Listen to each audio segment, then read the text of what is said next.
Dans le cadre de la revue par les pairs, le rôle de l'organisation hôte est fondamental. Comment bien se préparer?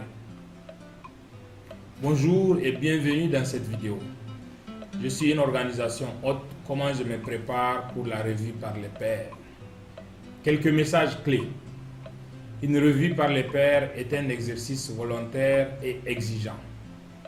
La qualité de la préparation est un facteur de succès de la revue par les pairs. En tant qu'organisation hôte, vous avez en main les clés de cette réussite. Vous êtes l'interface entre la coordination régionale, les pairs et les acteurs à rencontrer dans le pays. Vous êtes celui qui va mobiliser les acteurs sur le terrain et veiller au bon déroulement de la visite. De plus, il ne faut pas négliger le temps et l'investissement nécessaires à la préparation et à l'organisation de la revue. Et enfin, il faut aussi que la logistique soit bien réglée. Plusieurs outils ont été développés pour vous aider en tant qu'organisation hôte à préparer et organiser la revue par les pairs dans votre pays, notamment le calendrier des étapes clés par phase et le modèle d'agenda.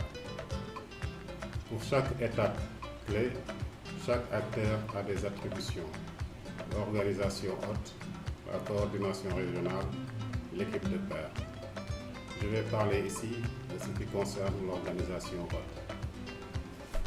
Les étapes clés sont les préparatifs généraux de la revue par les pairs, la préparation de la visite des pairs, le déroulement de la visite ou revue, la rédaction et diffusion du rapport.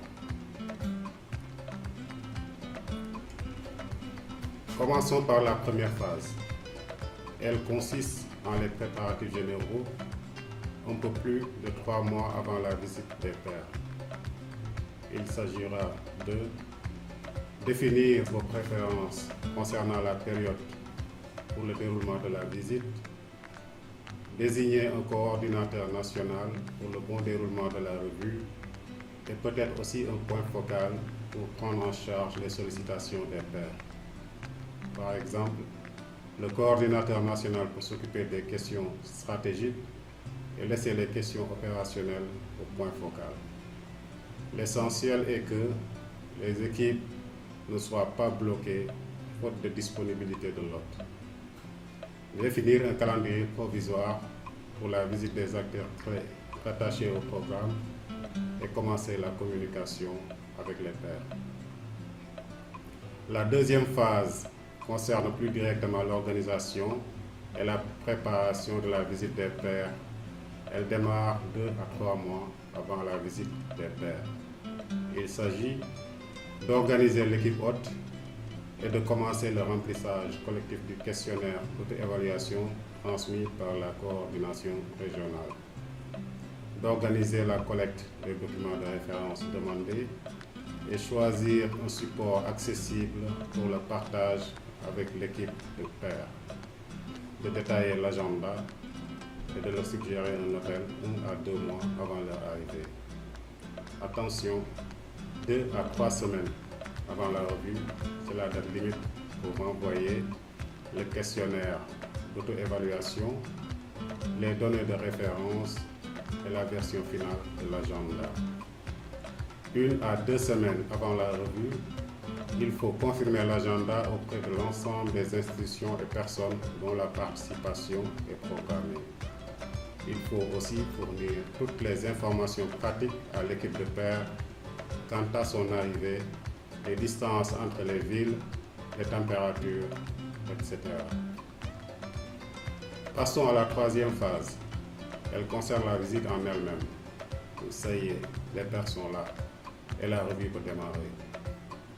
Votre rôle primordial dans le bon déroulement de leur activité: assurer que l'agenda soit respecté, assurer la participation des acteurs programmés, procéder aux ajustements de l'agenda, assister l'équipe de pairs autant que nécessaire et éviter de biaiser les réponses par votre présence lors des entretiens.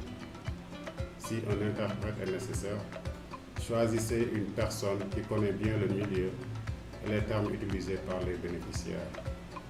Le coordinateur et les membres de l'équipe hôte devront être prêts à être sollicités à tout moment pour des vérifications d'informations ou pour fournir des données complémentaires à l'équipe de pairs.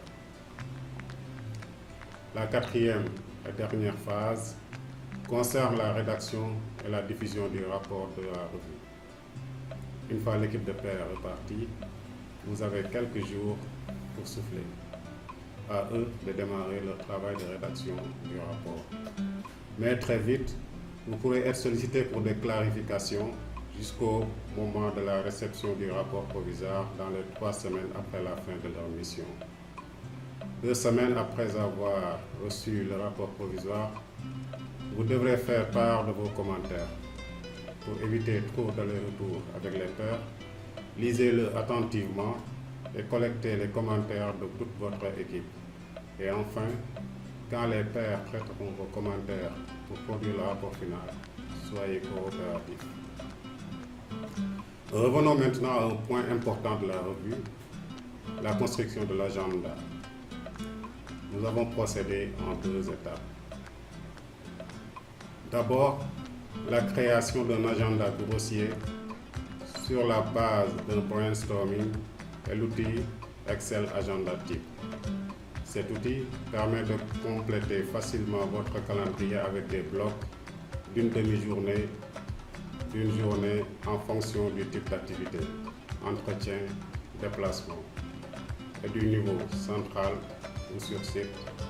L'avantage, c'est de rendre très vite compte de ce qui rentre et de ce qui ne rentre pas. Et aussi, se rendre vite compte de l'impact des déplacements sur la durée de la mission. Au départ, vous avez donc listé tous les acteurs que vous jugez nécessaire de rencontrer. À l'arrivée, vous avez organisé et priorisé vos rencontres et avez un agenda global pertinent. Dans un second temps, une fois les principaux acteurs d'accord sur cet agenda grossier, il faudra affiner en positionnant de façon détaillée qui rencontrer et quand. 2 semaines avant l'arrivée des pairs, vous aurez donc des rendez-vous fixés et un calendrier complet et pratique à utiliser. Pour suivre toutes ces étapes, les outils co-développés dans les phases préparatoires nous ont bien aidés. Voici mes conseils. Préparez un agenda réaliste. Il n'est pas nécessaire que les pairs voient tout et rencontrent tout le monde. Ils n'auront pas le temps et surtout, ils ne pourront pas aller dans les détails opérationnels. Ils ont besoin d'une vision d'ensemble de vos interventions dans le cadre du programme et de rencontrer les acteurs clés. Un bon équilibre entre les différents profils d'acteurs et aussi entre le nombre d'entretiens et les observations de terrain est un gage de richesse pour les travaux des pairs. Autre conseil, ne négligez pas l'importance de votre rôle dans la facilitation de la mission des pairs. Vous avez une équipe de 3 à 4 personnes à appuyer et ils vont poser beaucoup de questions. Soyez à leur écoute. Selon moi, ce qui prend le plus de temps et qu'il ne faut pas négliger est la confirmation de leur rendez-vous, surtout avec les acteurs de niveau national, mais aussi la mobilisation des bénéficiaires en mettant à profit les pairs éducateurs. L'organisation logistique, l'hôtel, mode de déplacement, le trajet et les pairs doivent disposer de tous les documents et indicateurs avant de déramer leur visite. Ces documents devront être des documents à jour. Tout à fait. Il faut aussi prévoir suffisamment de moments de pause. Mettre à disposition des pairs une liste avec les noms des personnes à rencontrer, leurs fonctions, numéro de téléphone et adresse physique. Pensez à leur réserver un espace de travail avec une connexion Internet. Nous voici arrivés à la fin de cette vidéo. Pour vous aider dans vos préparatifs, nous vous conseillons de consulter quelques outils parmi la boîte à outils. L'agenda type de la revue, le calendrier des étapes clés et bien entendu les guides pour la réplication des revues par les pairs.